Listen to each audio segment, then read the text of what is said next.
సోగ్గాడే సిన్ని నాయనతో స్పెషల్గా మెరిసింది యాంకర్ అనసూయ. ఆమె లేటెస్ట్ ఫిలిం వెన్నర్. ఇందులో ఐటెం సాంగ్స్ వేసింది. దీనికి సంబంధించి సాంగ్ని యూనిట్ రిలీజ్ చేసింది. 4:30 నిమిషాల నిడివి గల ఈ వీడియోలో అనసూయ ఫోటోలు మాత్రమే కనిపించాయి. అంతకు మించి మరేమీ లేదు. కాకపోతే స్పీడ్ సాంగ్ కావడంతో డాన్స్ కూడా అలాగే ఉంటుందని భావిస్తున్నారు. ఇక లిరిక్స్ కూడా అనసూయ పేరుతో ఉండడం గమనార్హం. సెట్ మాత్రం మంచి కలర్ఫుల్గా ఉంది. అనసూయ సాంగ్ మూవీకే హైలైట్ అని యూనిట్ భావన.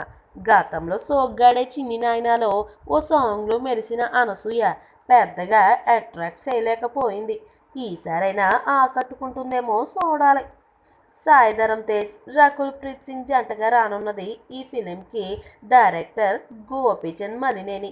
అంతా ఓకే అయితే గనక ఈ నెల 24న రిలీజ్ చేయాలని ఆలోచిస్తున్నారు మేకర్స్. ఈ వీడియో మీకు నచ్చినట్లయితే సబ్స్క్రైబ్ చేయండి. ఫిలిమి స్టార్స్ బోలెడంత న్యూస్ బోల్డ్గా.